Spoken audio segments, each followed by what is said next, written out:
Welcome to Melton Mowbray, rural capital of food, home of Stilton cheese and of course the Melton Mowbray pork pie.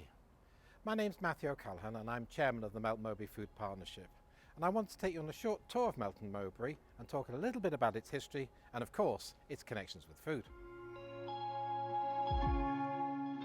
The market is the third oldest market in the kingdom.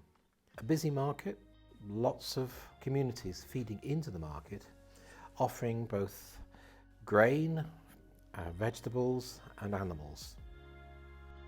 It may surprise you, but in the Middle Ages this was the Great North Road, the King's Highway, all the way from London through to York to Edinburgh and beyond. So anybody who wanted to travel north would come along this road. Our most famous visitor of that period was in 1194. Richard the Lionheart came along this road with King William of Scotland. And King William of Scotland was interested in trying to negotiate to get back the lands that he'd lost, Northumbria and Cumbria.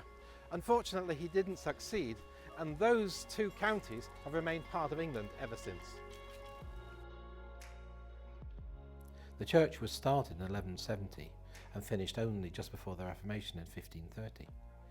It's the largest parish church in the whole of Leicestershire, including Leicester, and it's built to the model and design of a cathedral. It's not only a church for prayer, but also a church for general community use. And so we hold the British Pie Awards there, the Artisan Cheesemakers Supper, and a number of other events.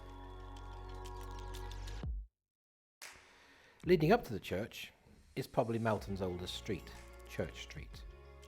Still with some of its original cobbles, the small buildings show the size of Melton in the Middle Ages. One of the old buildings was the courthouse, and underneath the armoury and the prison, where the prisoners were kept in the cellars before trial. Interestingly, there's a little corner of Church Street which is called by some Little Italy, because of the Italians after the war who came to live and work in Melton. And so there's the cafe and hairdressers and other little businesses. We also actually have a large Polish community from the Second World War.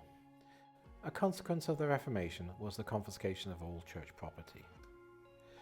Thomas Cromwell, who was Henry's chancellor, managed to get for himself the little priory next to the church. Unfortunately, in recommending the Anne of Cleves to Henry VIII as his wife, he was executed by Henry before he could enjoy it. And so Henry, in settling his divorce with the Anne of Cleves, gifted her this building, which to this day is still known as the Anne of Cleves. The rules of fox hunting were developed in and around Melton Mowbray. And so during the winter season, all the aristocracy of the country, including the monarch, would come to Melton for 2 to 3 months during the hunting season.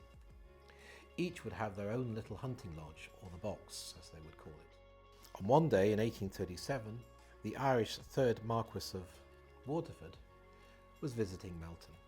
Got blind drunk after the Crowson races. Outside the Swan Porch, he found a bucket of red paint and so started daubing the sides of the building with red paint, and then moved on to other buildings. And when the tollkeeper came and asked him to desist, he grabbed hold of the tollkeeper and started painting him red. Well, eventually the good Marquis was arrested and taken to Derby Assizes, where he was fined for painting the town red.